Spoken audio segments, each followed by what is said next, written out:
This program aims to find solutions to your medical queries. It seeks answers to common health problems that have been hounding you. We will help you out in finding answers to your medical concerns. Good evening, everyone. I'm Angel Jacob, and this is MedTalk, your weekly on-air health consultation here on 9TV.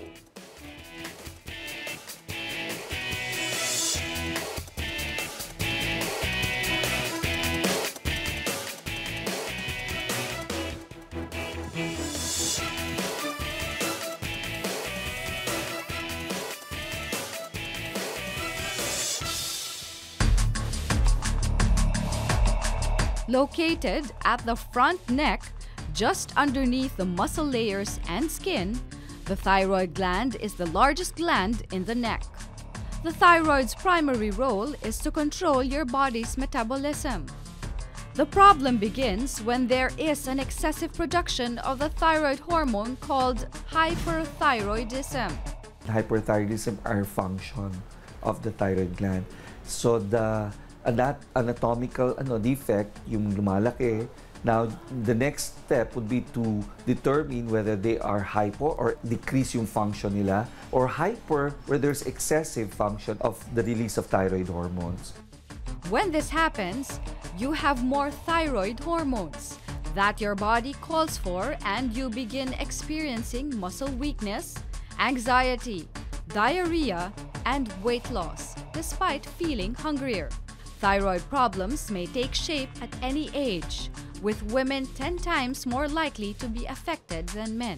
Ang pinaka-nakakatakot sa thyroid disorders is yung bukol ngayon, no? Yung mga bukol, which is actually euthyroid. Minsan normal naman ang function nila, pero may bukol sila, no? Tapos when we do biopsies of them, yung ultrasound-guided biopsy, pag tinusok natin at saka inalam natin kung anong laman, usually may mga certain percentage, in usually 5 to 10% of cases, they become malignant. That's why thyroid experts suggest annual screening for thyroid function so that an individual need not take the necessary medication or even resort to surgery.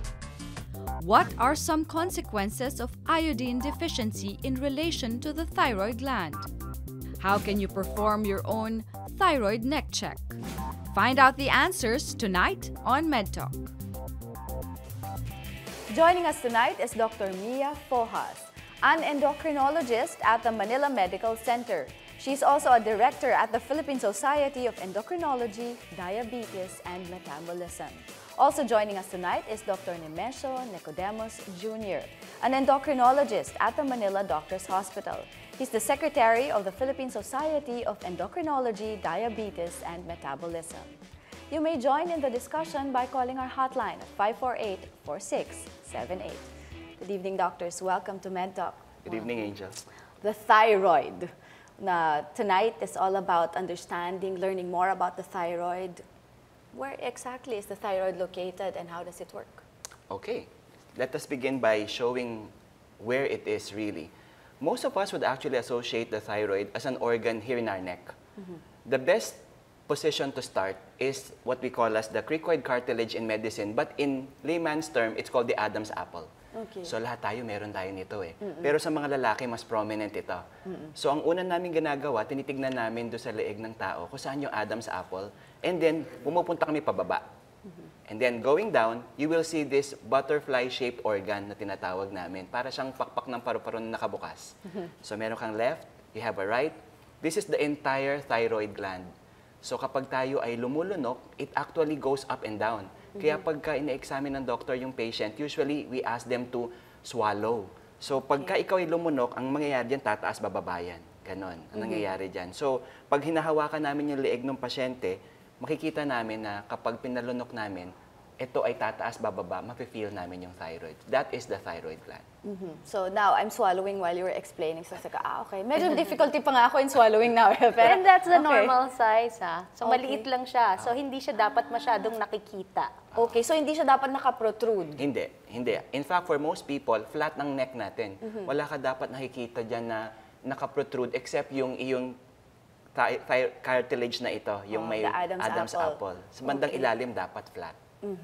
So how does it work? Ano yung, what is its function in our body? Dr. Fohas? So, lumalabas siya ng tinatawag nating thyroid hormones which govern our metabolic rate and a lot of other functions in the body. So, affected doon yung heart natin, ang ating metabolismo ng pagkain also. So, it also governs kung magkaano tayo magiging kabigat o payat or mataba.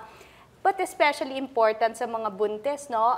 Sa mga babies, for the first few weeks of life, as fetus, no? Yun yung nag-govern ng growth ng bata. So, yung baby, nagdedepende lang yan sa thyroid hormone ng mother kasi wala pa siyang thyroid gland, yung fetus. Okay. Kaya, importante nga yung iodine intake sa mga buntis. So the thyroid gland of the mother, the baby's thyroid gland is dependent on the mother's thyroid gland. Wala pa siyang thyroid gland during the first 10 to 20 weeks eh. So, it relies on the thyroid function of the mother. Okay. And what is the normal function? We talk about the function. No? What is the normal function of your thyroid? Okay, normally, what we really when we talk about the thyroid gland, it produces two kinds of substances we call hormones. Ang tawag dito, T4, T3. So most people, mas ito yung naalala eh. Ang T4 and T3 are the two hormones produced by your thyroid and they basically control metabolism as was mentioned by Dr. Fohas, pero metabolism ng buong katawan. So yung pag-iisip natin, you think fast because of your thyroid hormones.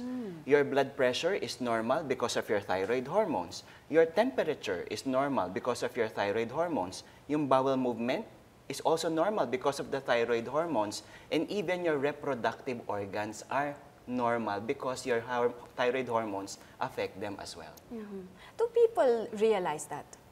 Mukhang Do patients realize that? Yung talagang naaapektuhan ang buo nilang well-being because of the thyroid? I don't think so. Hindi masyado pang hindi pang na-educate a lot of the masses regarding the thyroid. Perhaps not until may sakit na sila. That's the time they realize, uy, importante pala yung thyroid hormones and thyroid gland. But when they're normal, they basically do not think it's something important. And sometimes it gets missed, no? If there's a thyroid disease, kung minsan matitreat na yung hypertension, matitreat na yung high cholesterol, when in fact, all of these things were just due to hypothyroidism or hyperthyroidism. Complications already. Na-neglect because you don't think it is a vital organ in your body that will affect your general Yes, well-being. that's true.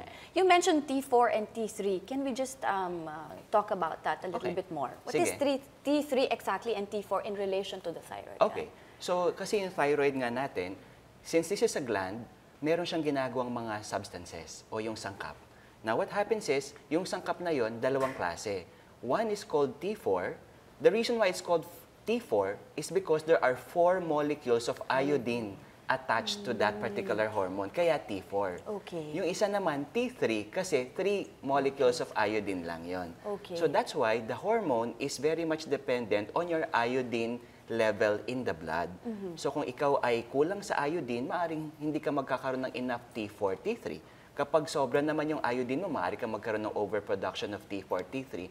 And majority of the hormone that comes from the thyroid is T4. Tapos, pag nandun na sa dugo, nako-convert yan into T3.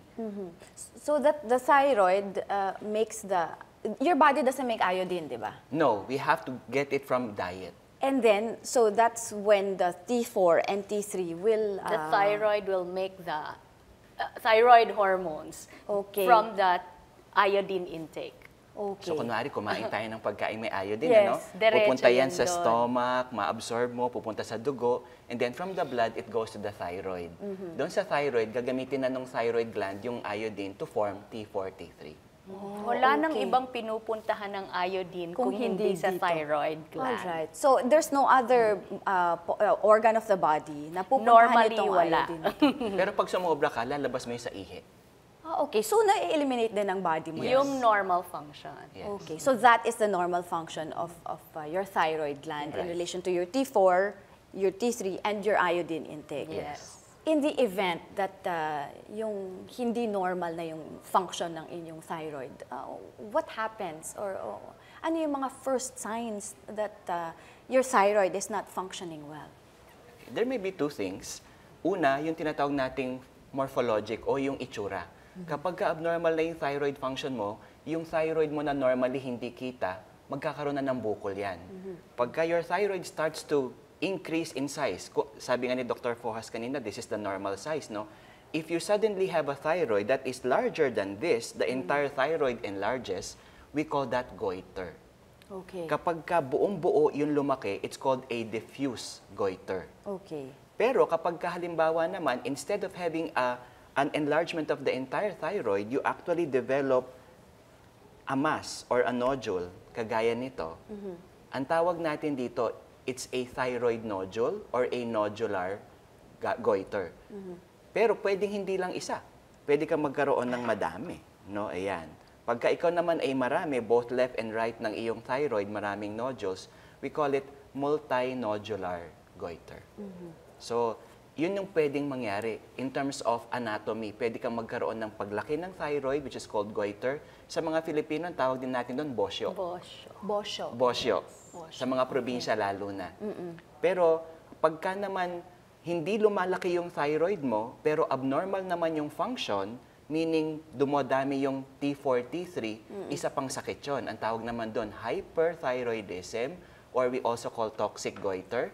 Diffuse toxic goiter. Yes. Pwedeng diffuse toxic goiter, pwedeng nodular toxic goiter. Yung bukol lang yung may problema. Siya yung naglalabas ng T4, T3. Okay, so yung buko lang ang may problema, not necessarily yung buong thyroid gland. Yes, So what you've mentioned, goiter, hyperthyroidism. At saka yung kabaligtaran nun, hypothyroidism. So those are thyroid problems no, that we will discuss in a while. But Doc, are thyroid problems prevalent in the country? Marami bang may goiter? Marami bang may hypo and hyperthyroidism?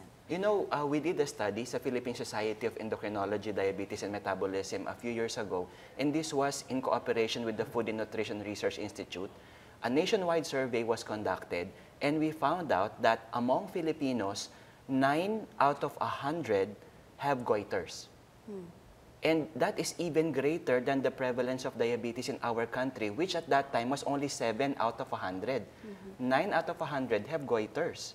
And when you talk about alin ba dito yung diffuse at alin dito yung nodular, they found out that among those who had goiters, 6 had diffuse goiters compared to 4 na may nodular goiter. So marami sa mga kababayan natin ang merong goiter na diffuse, yung malaking-malaki yung buo, pero meron din yung mga may mga bukol-bukol. So, mas prevalent ba to sa rural o sa urban Okay. area? In that particular study, we were not able to distinguish rural and urban because the prevalence worldwide, nationwide rather, is not yung wala yung sabihin mong mas marami sa isang lugar o mas kaunting-kaunti. It's very difficult to classify Kasi and it doesn't matter also, would you say na kung in the provinces, they have more access to iodine intake. That's Tapos true. sa city, mas konti ang access to iodine intake. Yeah, that's because, meron naman tayong asin law, matagal na, and we are required, nationwide, kailangan mag-supply ng iodine sa all salts.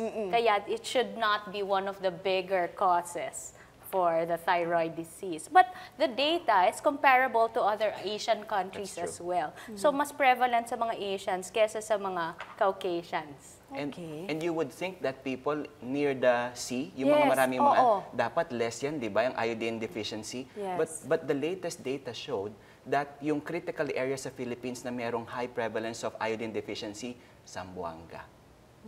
Considering na napapalibutan na ito ng dagat, it's one of those areas that has a critically low, a high level of iodine deficiency in our country. I wonder why, no? Na you'd think na yun na nga because they have more access to the There to are seaweed, other causes. which is a good source of iodine, hindi no? talaga Hindi iodine talaga. deficiency ang cause ng disease nila. Oo, meron pang iba. Meron So, pang ibang baka dahilan. hindi iodine deficiency ang cause, meron pang iba. We'll Risk find out factors. more about thyroid problems when MedTalk returns.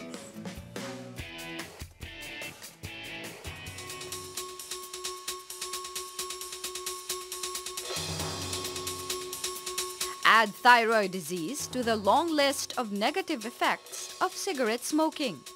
Studies suggest that smokers are more susceptible in developing thyroid eye complications of Graves' disease, with treatment more likely to fail with the habit around. We're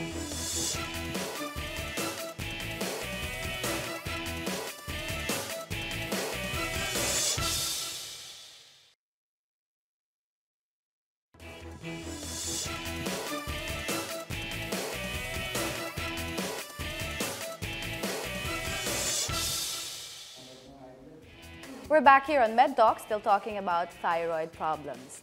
Doctors, we've been talking about iodine, and I'm sure our viewers are curious to find out what exactly is iodine, how much do we need iodine in our diet, sources of iodine as well. So, what is iodine in relation to our thyroid gland? Right. Iodine is a trace mineral. So pag sabi mineral, dapat hindi mo naman kailangan ng maraming-marami nito. And it's usually found in the environment. The most common and the most important source of iodine are really seafoods. So ito yung ating mga shells, yung mga sea fishes, and even seaweeds. These are the most important sources of iodine in the diet, the natural diet. Okay. But mentioned a while ago by Dr. Fojas was the asin law. Diba? During the time of President Fidel V. Ramos, he made it, that particular law was enacted requiring all manufacturers of salt to put iodine, kaya nga iodized salt. And that was an answer to the problem ng iodine deficiency in the Philippines way back then. I remember there was a jingle pa. Diba? Yes. Right. That's the one, no? Hindi ko Yeah. narinig There yun. was. Yeah, to remind everybody that we Correct. need iodine in our diet. And also dairy products are now fortified with iodine. Correct. It's required for growth of the children. Okay. So, you need shellfish Yes. as part of your diet. Not really need, no? You need iodine. You need iodine Not rather, which shellfish. you get from the shellfish and, Yeah. and other- dairy. What if you're allergic to shellfish? Yeah. And There dairy? are other ways, no? There are multivitamins now. Pag non-pregnant, no, usually 150 supplements micrograms na. of iodine. No, 150 micrograms of iodine required for non-pregnant women and also the boys, no? Pag pregnant, 200 micrograms. So may multivitamins naman. At saka Okay. you can get from other sources, well, aside from the milk, other dairy products, yeah, cheeses, etc. Marami naman. And So, iodized salt na rin. o iodized salt na rin. Just in case nga. Because Kakain sometimes no, nagde-develop ka ng allergies to dairy. Maybe you're lactose intolerant and you can't take dairy. pwedeng yogurt. Pwedeng yogurt. Okay. So, what other sources and how much should we? 150 for non-pregnant, 200. Iodine to 200 micrograms for pregnant patients. You take a look at the multivitamins Meron talagang iodine Pero of doon. course, some people hindi naman required. For the hyperthyroid patients, conscious tayo na hindi niya dapat matake itong vitamins na may iodine. Okay. So, Pero kung gagawin yes. nating practical, kunwari, sa mga nakikinig, paano kung hindi ko alam kung ilan yung 150 micrograms tsaka 200? Gaano karami ito? Sabi nila, based on studies, if you want to have a regular supply of iodine daily, you should eat 2 medium-sized crabs. Yun. Daily yan? Oo, daily to. Wow. 2 medium-sized crabs. 1/2 cup of shellfish. 1/2 cup of hipon. Or you can even take 2 1/4 pieces of squid or yung pusit. Granting you don't have allergies Okay. and you have normal cholesterol levels and Okay. Kasi daily to eh. It's a daily And requirement, so to Right. speak, no? Right. Wow. Do you do that, Doc? No. Kasi what I do is, of course, I try supplementing other sa iodized salt. Siyempre, yung seafood naman, although I'm not allergic to it, I love seafood. I seldom eat it on a daily basis. Perhaps 2 or 3 times a week lang. Okay. So that's okay na. Yes. Kasi you get it from other sources. Right. Doc, Well, I'm allergic to a lot of seafood. okay. So where do you get your I get it from source of iodine? multivitamins and I drink milk every day.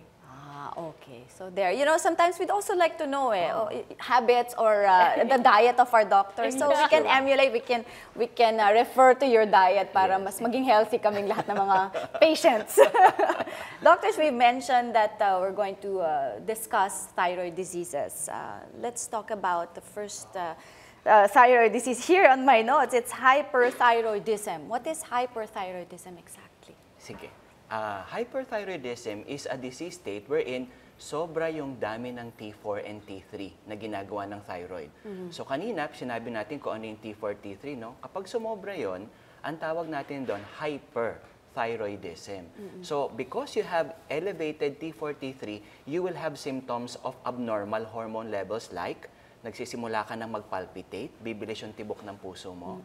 Magsisimula kang manginig, yung mga kamay, you have tremors. Pwede kang magkaroon ng sobrang pagpapawis even if it's cold in the environment. And madalas kang pumupunta sa CR to move your bowels. Kasi nga, they regulate our temperature, our heart rate, and even our bowel movement. And most of the time, ang pinakaunang mapapansin ng pasyente, they lose weight. Initially, they feel masaya kasi They feel good. pumapayat sila. Sino ba namang hindi may gusto that you lose weight, no? Sa mga maarte, sa mga females, they usually lose hair, no? Or thinning of hair. Kaya no matter how much you do sa hair mo, parlor, wala. You lose hair. Kuminsan, kung sobrang tagal na, medyo nakakalbo patches na siya. And mas madaling umiitim. Kasi ang bilis ng Even turnover. without exposure to the sun, yung Mas mabilis kasi yung turnover ng skin cells, tapos madaling mag-slough off. So yung baby cells, may exposed konting sunshine, it's very sensitive. So nagda-dry ang skin or madaling umitim also. Okay. So they're usually darker. Does this happen over time or biglang mangyayari to lahat in one blow? They happen over time, but usually it's very rapid. Hindi ito yung tipong a year bago lumabas lahat ng symptoms. Sometimes the symptoms can appear within a period of weeks. Yes, weeks. Within a month, lahat na yun, magkakaroon ka na ng weight loss, mabilis ka nang mapagod, hinihingal ka na, nagpapalpitate ka na, and it can be very bothersome to a patient. Some other patients would think that they have cancer already. True. Ba't ako pumapayat? Right. Without Or doing kasi anything. with the thinning of the hair, no? Mukha kasing tumatanda when they lose weight also. Okay. So, paano yan napapansin before going to your endocrinologist? I have friends who have been diagnosed with hyperthyroidism and they notice it sa mga pictures. Nagbabulge yung mata nila. That's also a symptom or a sign. Actually, na yung nagbabulge. bulging of the eyes, Can be ang tawag namin doon is ophthalmopathy. And it's a particular type of complication related to yung isang type ng hyperthyroidism, which is Graves' disease. Okay. What exactly is Graves' disease? Graves' disease naman is a form of toxic goiter kung saan ang cause is autoimmune. So meron ka, yung dapat na nagpo-protect ng body mo against infection is attacking your body. And it is attacking your thyroid to produce more of the thyroid hormone. And it even attacks the muscles at the back of your eyes. Kaya namamaga yung muscle mo, kaya napoprotrude, tinutulak palabas yung mata mo. Pwede ngang isa lang mata ang lumalaki. Really? Oo. Yes. Hindi siya Actually, sabay na nagpo-protrude? Hindi ganun kasi depende sa tinatawag na receptors. No? Ang problema kasi doon sa Graves' disease, this is after the name of a doctor, Richard or Robert Graves. No? Graves talaga may S. Okay. Ang nangyayari, may tinatawag na TSH receptor antibodies. No? Ang nangyayari, dapat dito, yung thyroid gland natin, pag marami siyang nilalabas na T4, dapat alam ng utak na marami na siyang nilabas. So, sasabihin ng utak sa thyroid, stop na muna. Kaso, ang nangyayari yung thyroid, hindi siya nagre-respond sa brain because of the problem doon sa receptor. Hindi niya naririnig yung sinasabi ng brain. So, ang problem is that yung receptors, yung kinakabitan nung substance na yun is similar doon sa may likuran ng mata.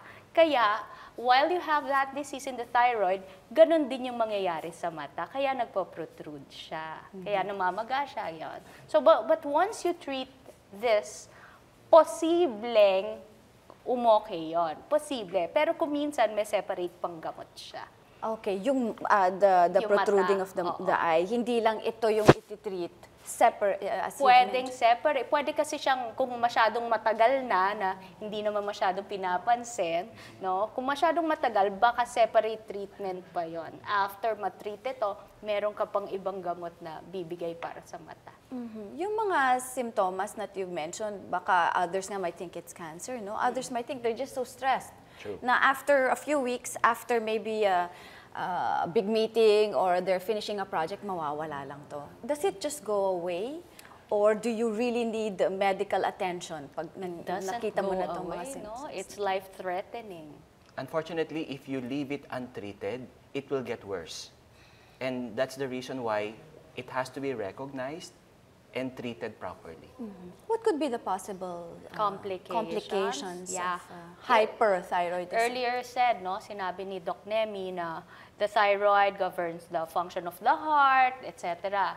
So sa heart, pwedeng umiba yung tibok ng puso, tinatawag na atrial fibrillation. Pwede ring, sobrang bilis kasi ng heart rate natin, pwede siyang lumaki. And that is not reversible anymore, no? Pwede kang magka-heart failure. Yes. Also, pwedeng maapektuhan yung atay natin. Thyroid-related hepatitis, pwede mangyari, namamaga din yung atay. Sa mga babae, pwedeng maapektuhan yung fertility. So, pwedeng tumitigil ang menses, hindi sila makabuo ng baby. And it's very dangerous. Even if they get pregnant, dangerous, pwede silang magka-miscarriage. Okay. So, very complicated. You can actually die from untreated thyroid, hyperthyroidism.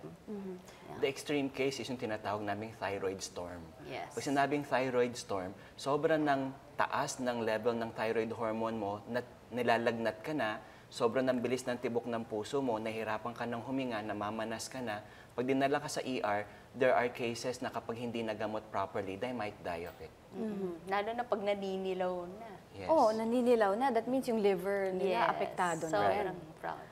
So talagang once you notice these signs, no, na mention nyo, Don't wait for those. no, you shouldn't na, no. Right. Is it genetic? That's a good question. be. Most of the time is familial. It runs in the family. So kapag si nanay o si lola merong toxic goiter, kailangan yung mga apo at mga anak nagpapacheck din regularly because that's the most common risk factor for developing a thyroid problem, the family history. Pero meron ding ibang dahilan. Like for example, if you have iodine deficiency or iodine excess, pwede ka rin magkaroon.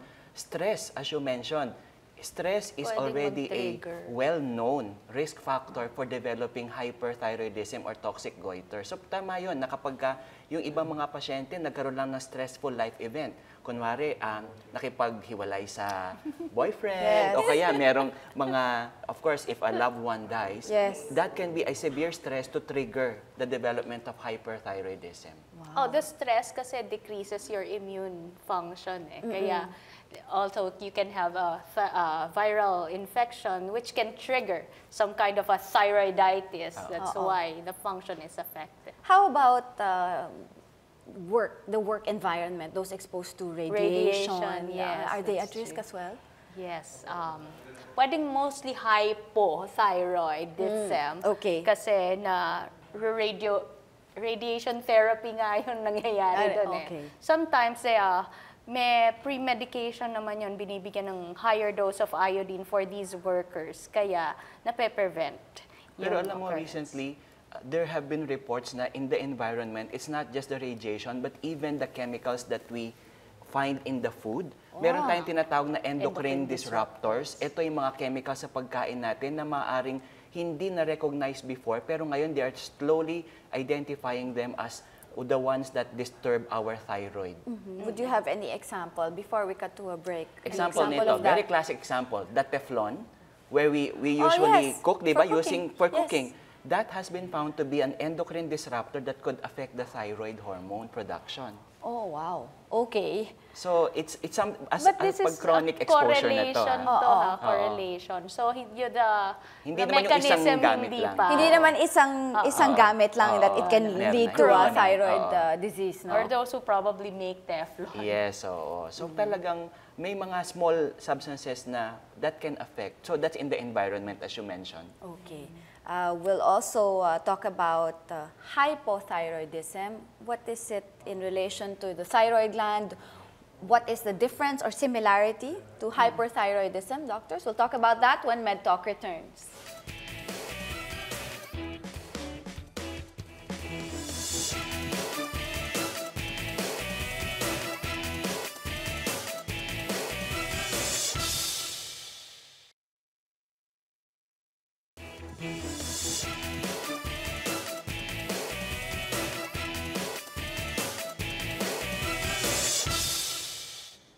We're back here on MedTalk, still talking about thyroid problems.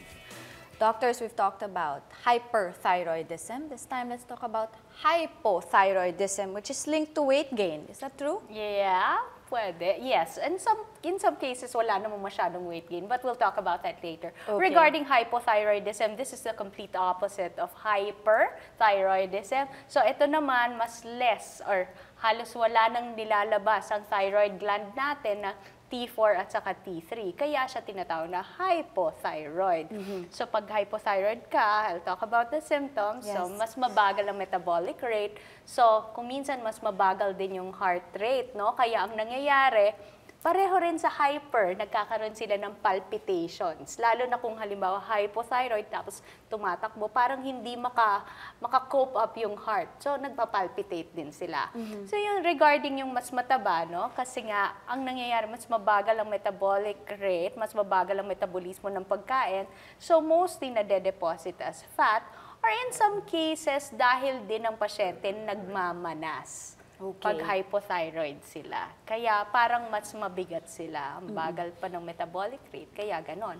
So, madali lang naman i-manage medyo ang hypothyroidism kumpara sa hyperthyroid na mas nakakamatay yung isa. Kasi hypothyroidism, kulang ka lang naman ng thyroid hormone, di bigyan mo ng thyroid hormone. Tapos, which is available always. Kasi yung hyper, mas bumibilis yung heartbeat. Yes. So talagang mas the incidence of heart disease is higher than hypo. Hypothyroid, meron din, but that is secondary to, let's say, high cholesterol levels, yung complicated na. Pero if found early, mas madali siyang i-treat. Hindi siya masyadong nakakamatay, unlike hyperthyroidism. Kung yung hyperthyroidism, meron siyang tinatawag na thyroid storm, na it's an emergency case.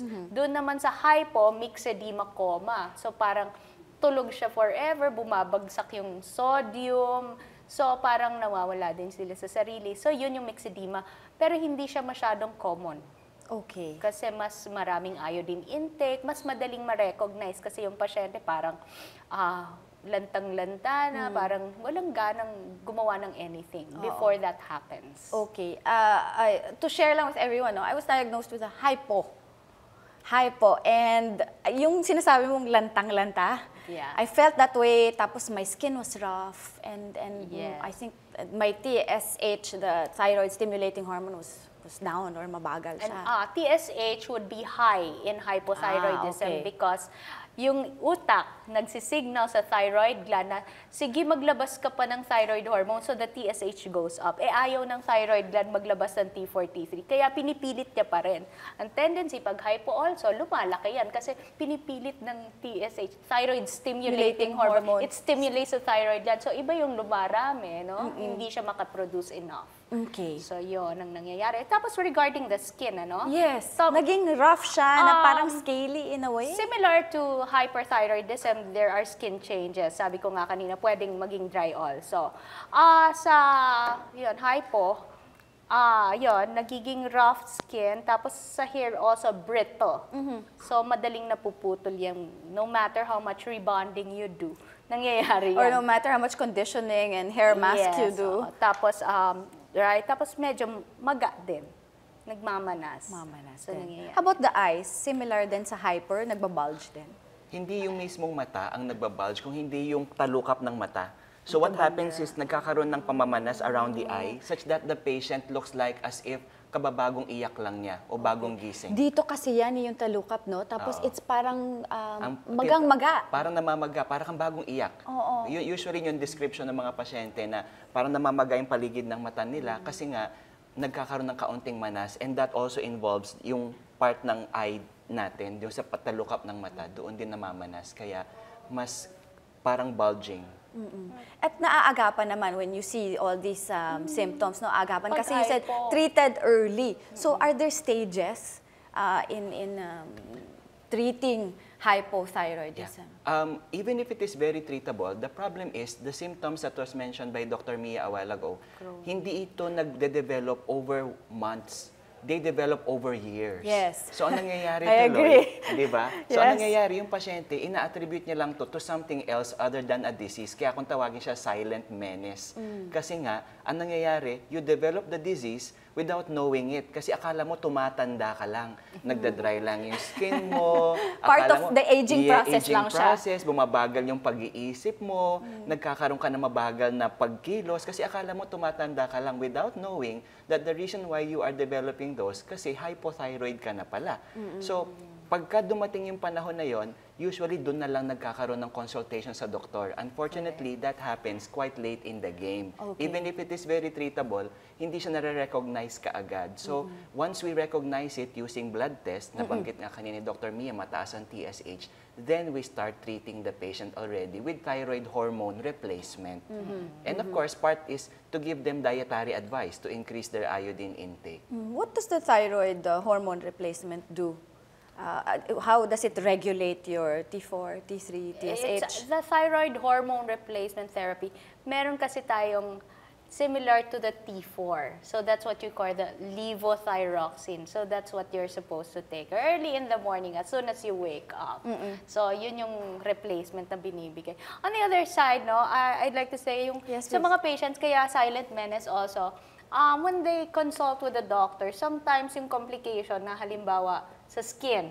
Kasi yung iba nagkakaroon ng tinatawag na mukhang orange skin appearance nun sa legs, pupunta sila sa derma.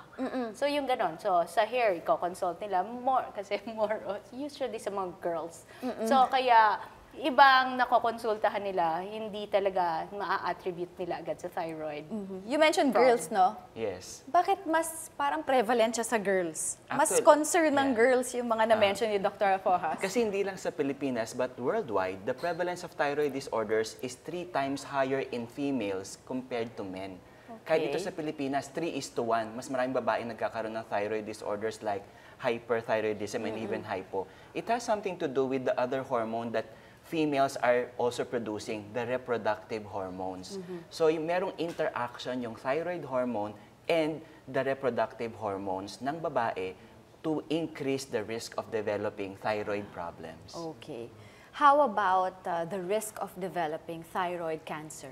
Is it more prevalent in men or women or both? Okay, worldwide and even sa Philippines, meron tayong data showing that the prevalence of thyroid cancer is increasing over the past 20 years. As far as the number of thyroid cancer cases, halos pareho sa babae at sa lalaki. So pagdating sa cancer, walang pinipili. Parehong nagkakaroon ng thyroid cancer ang lalaki at babae. And the factors associated with it include family history. Kung meron kang magulang na may thyroid cancer, mas malaki yung chance mong magkaroon. Iodine deficiency can also lead to thyroid cancer in some cases. Exposure to radiation, as mentioned a while ago, this can also be risk factors for the development of thyroid cancer. And there may be other factors na hindi pa known as of now, pero yun yung mga pinaka-common causes kung bakit ka magkakaroon ng thyroid cancer. Physically, anong nakikita in this area pag one has Ang mahirap thyroid nga kasi cancer? sa thyroid cancer, wala kasi siyang symptoms. Hindi siya parang hyper or hypo na Wala. nagbabulge yung talukap ng Wala. mata or lumalaki yung dito, the skin, the hair. And you know what, if you have hyperthyroidism, likely wala ka namang thyroid cancer. Usually gano'n, no? So usually, normally functioning thyroid lang. Tapos sasabihin, ay bukol, yung nanay ko lumaki, malaki na nga bukol, hindi pa pinapa-operahan. So walang fear.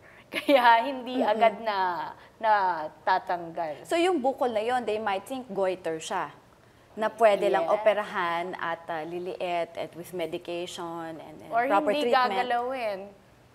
In fact, hindi kasi associated dun sa pag mas malaki ang bukol, mas malaki ang chance ng cancer. Walang Hindi ganun eh. Sometimes, thyroid cancer presents to you as a very small nodule. Kung kaya't Parang hindi, yung nodule na pinakita niyo sa maaring sa ganito ating lang kanina. kaliit, Yes. pero pagka biopsy, usually, yung pala nandun sa loob yung cancer. So it doesn't have to be very big for it to be cancerous. In fact, may mga patient who have a very large goiter and yet benign yun, hindi cancerous. So the reason why it's a problem is because walang particular pattern na pwede mong sabihin na kapag ka ganito yung itsura ng bukol mo, pagka dito sa left side, cancer yan. Kapag ka ganito kaliit, cancer yan. Hindi eh. It is a mixture of several findings. But the most important thing that we do as doctors to diagnose it is to do a biopsy. Okay. So, Basta may ultrasound. nodule na, or an ultrasound, basta may nodule na naramdaman or nakita ang mga doktor, you should immediately get a biopsy. In most cases, yes, we do recommend, but depending on the appearance sa ultrasound, maaring hindi naman ipabiopsy. Okay. So not all nodules Kasi require a sa biopsy. ultrasound, meron ng finding doon that tells you na, high risk to for cancer. Malamang cancer to sa ultrasound pa lang. And you can actually guess kung anong histopathological diagnosis nun. Pero in some cases kasi ang mahirap, kung multinodular, kung maraming bukol, pwedeng isa lang doon ng thyroid yung cancerous, yung iba hindi. So, sino ba naman magpapabiopsy ng marami? Oo. So, importante talaga yung ma-ultrasound para makita mo ang character ng bawat bukol. Or, later on, pwede ka rin magpa-opera. Kasi that's the final diagnosis. Pwedeng kung minsan pag-biopsy, colloid lang siya, meaning hindi siya cancer. It looks benign. But pag tinanggal, cancer siya. So, you can miss it because of pag nag-biopsy, hindi naman lahat yan matutusok. Yung isang bukol, hindi yan matutusok sa lahat. So, baka ma-miss. So, kailangan, it's a clinical decision for the doctor. But it's important that we recognize thyroid cancer kasi thyroid cancer, unlike the other cancers in the body, kung tutuusin, it is one of the most treatable cancers in the body.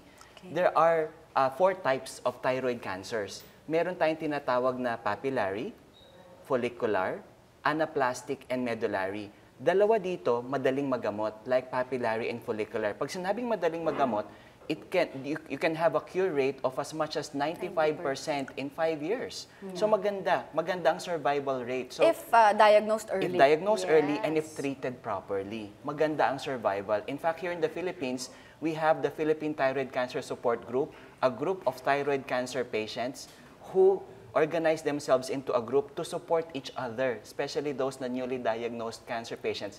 And there are patients there na 20 years nang may na-diagnose ng cancer, 20 years ago and still alive, still no problem, still very Parang strong. normal lang na It individual. doesn't affect the speech, it doesn't affect this area. Wala. The thyroid surgery matters, no? Kaya yung speech, they worry about that. Yes. So, it's important for us to note na wala naman masyadong incidents. Mababa na yun yung mga nagpapaos, no? Unless nag-invade na doon sa voice box ng pasyente.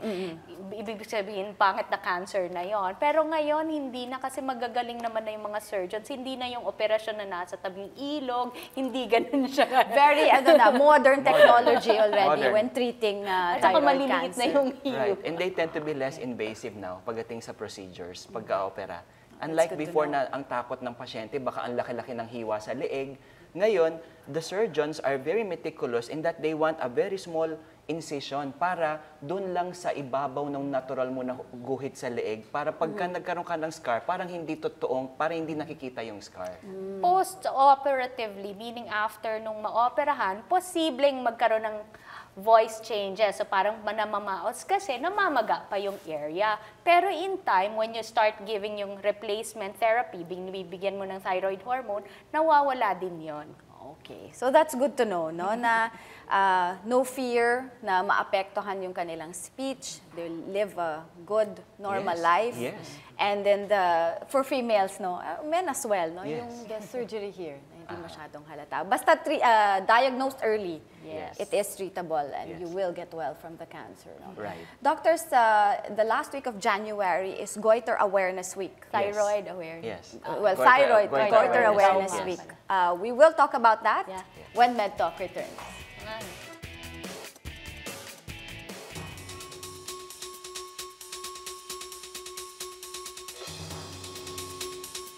Hypothyroidism has often been tagged as the great imitator and silent menace, as it can reportedly imitate at least 50 medical conditions.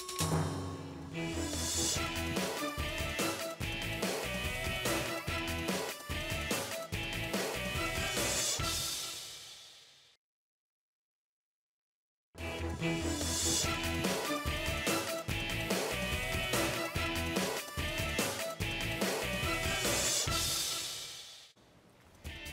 back here on MedTalk, still talking about thyroid problems. Doctor, the last week of January is Goiter Awareness Week, or GAW. Yes. Please tell us about this. Yeah, the Goiter Awareness Week has been, the last week of January has been designated as the Goiter Awareness Week as early as during the time of President Macapagal Arroyo. So what is the purpose is to inform the public that indeed checking your neck to see if you have goiter is very important, because as we saw dun sa ating study that as many as 9 out of 100 patients, or Filipinos rather, have goiter. So ngayon, nagkaroon ngayon ng programa ang Department of Health, at ito ay in collaboration with the different medical societies, and that includes the Philippine Society of Endocrinology and Metabolism, na i-promote yung awareness ng goiter. Kaya every last week of January, nagkakaroon ng mga activities nationwide to educate the lay na kung paano malalaman kung may goiter ikaw. Tapos para kung may malaman na may goiter ikaw, then you can consult a doctor to find out if you have hyperthyroidism, hypothyroidism, or just plain non-toxic goiter, or even thyroid cancer, as we mentioned a while ago. This year, the activity will be held in Legazpi, Albay. So doon magkakaroon ng press conference during the last week of January to kick off the activity for the week, Goiter Awareness Week. And we, in the Philippine Society of Endocrinology, Diabetes, and Metabolism, will have our own lay lectures around Metro Manila and even in the provinces. So medyo nauna-una na tayo dito sa MedTalk with the our reason also, information and Kasi understanding gusto of din the nila thyroid. at that time, kaya tinawag lang na Goiter Awareness Week. They just wanted to stress out the importance of iodine supplementation at that time. But right now, it's not just focusing on goiter. So a lot of the other thyroid diseases, including thyroid cancer, and how to check your own neck. Okay, you mentioned how to check your own Check neck. neck. Let's take it from there. How do we check our own neck? Thyroid neck Sige, check. gawin mo. Thyroid Paano neck ba check. yan, Doc? Ang pinakamadaling gawin yan, kumuha ka ng baso na may tubig. Okay. Ngayon, dapat nakaharap ka sa isang salamin. Ngayon, habang ikaw ay nakaharap sa salamin, iinom ka ng tubig. So, ang titignan mo, syempre dapat yung suot mo, medyo hindi kagaya ng suot ko na nakatakip yung aking Pwede neck. tong medyo Pwedeng ganyan. Plunging. Tapos, habang Okay. ikaw ay umiinom ng tubig, titignan mo ngayon yung neck mo doon sa salamin kung merong bukol na umaakyat, bababa, aakyat, bababa. Kasi, maaring yung umaakyat, baba na yon ay bukol na pala sa iyong thyroid o yung nodule. Or maaring yung thyroid mo malaki na. Pero kung ang nakikita mo lang umaakyat, bumababa, yun lang iyong Adam's apple, maaring normal ka lang, hindi malaki yung thyroid mo. Pero kung meron ka nang makita at makapangbukol dyan, dapat magpakonsulta na sa doktor. Kasi the doctor can do a proper physical examination of your neck to find out if you have goiter or not. Okay, so yung tip, Doctor, gaano ba kadalas kailangan gawin? Kung wala ka namang goiter ngayon, it's less likely that you will have a goiter within 1 year. So, hindi naman ito kailangan linggo-linggo ginagawa. Or every time na iinom ka ng tubig at haharap ka sa salamin, you have to check your neck. Hindi Hindi naman. naman. Pero you have to do that kung If you have a family if you have history, a family history. lalo na. If you have a family history. Or lalo na sometimes if your friends suddenly tell you, bakit parang may bukol ang leeg mo habang nagsasalita ka? Then that's the time, perhaps you should do it on yourself muna. Check mo muna yung neck mo. Ano yung importance of doing the thyroid check? Of Neck course. check. Doing the thyroid neck check is the pinaka-cheap way of knowing if you have goiter or not. Kasi syempre, hindi ka na muna pupunta sa doktor eh. Pag wala kang nakita, more or less kampante ka na wala kang problema. Pero pag may nakita ka, that's the time you go to a physician to have a check. Lalo na kung may symptoms ka na. Right. Okay. So the symptoms that you mentioned earlier, no, talagang dapat consult right away. And if your friend notices something, kasi sila yung nakakakita because you see yourself every day in the mirror and you don't notice these changes. That's Or true. sometimes you are in denial that there are changes. So the best gauge would be your family. Yes. I mean, napansin People around sila you. or people around you or Yeah. your friends, no? Or Check workmates. eyes also pala. Workmates. Nalimutan, check the eyes also. Oo nga, no? Or photos. Ako, look at your pictures. In That's this day and age of selfies. Kasi kung minsan pag diffuse toxic goiter, wala eh. Hindi lumalaki masyado. Okay. Pero ito. Are there certain types of food to avoid? Well, kapag ka, ito, common misconception ito, Angel, na kapag ka daw may goiter, ikaw, bawal at dapat kumain ka na kagad ng seafood. Not in all cases. Kapag ka ikaw ay hyperthyroid, sumusobra ka na nga sa thyroid hormone, bawasan mo yun, yung seafood. Kasi lalo lang dadami yung iodine mo na magiging thyroid hormone. Ganon din naman, a common myth is bawal daw kumain ng repolyo, gabi, pechay, talong, cauliflower pagka may goiter. The thing is, bawal lang yun kapag ikaw ay hypothyroid, kulang ka sa thyroid hormone kasi pwede nilang palakihin yung goiter mo. Pero kapag ikaw ay hyperthyroid or normal function, you can eat these vegetables on a regular basis and hindi ka magkakaroon ng goiter or thyroid problem. And vegetables are good for you, di ba? Yes. I mean, fruits, vegetables, the right amount of protein, fats, and You carbohydrates. don't have to avoid all of these cabbages, etc. Yes. Okay, the only thing you have to avoid is not consulting your doctor. You should avoid being in denial as well. No? That's It's true. just stress or it's some other underlying medical Ay, condition. nalimutan natin yung Ah, sa yes, Doc. hyperthyroidism, no? Yung mga pag-check sa sarili, hindi lang kasi goiter yung pag-check natin sa mga symptoms. So, if you're suspecting na pwede kang may hyperthyroidism, madalas nanginginig yan. O kaya yung kuko, madaling maputol. No? Pwedeng Kasi ganyan. the bone, Yeah, tama it ba? affects the Calcium? bones. Yes, Yeah, yes, it it affects affects our the bones bones. as Skin well. changes. So, yun. Skin. So, nanginginig silang ganyan. Oo. Tapos, yung sa mga doctors, pag hyperthyroid, kung meron kang stethoscope, pinakikinggan yan, yung thyroid gland. Kasi may maingay, na maririnig mo yung parang zzzz, parang yung heart, sumasabay sa heartbeat. Ganon. So, malakas ang blood flow. Okay. So, given that everything is normal, how often should we get our thyroid checked? Not very often because as we mentioned, hindi naman magde-develop yung thyroid problem within a span of a year for most patients, lalo na kung wala kang family history. So, ang recommendation, if you do have a family history, kahit once a year, magpa-check ka ng thyroid function mo. If you don't have a family history, kung napagawan ka na ng one time, usually within the next 5 years, you don't need to do a repeat test at all. Unless mag-develop ka ng symptom, kagaya ni Dr. Mia sinabi kanina, na kapag namayat ka, nanginig ka, bigla kang pinagpawisan, doon magpa-check Check ka ka agad. na. Alarming na yun, ano? Okay. Doctors, For the thyroid yes. nodules, pag may thyroid nodule ka na, yun yung kailangan mong bantayan ng mas madalas. Kasi pwedeng biglang lumaki. Pag biglang lumaki yan, konsulta ka na kagad. Baka kailangan ng tanggalin. Doctors, any final message to all our viewers?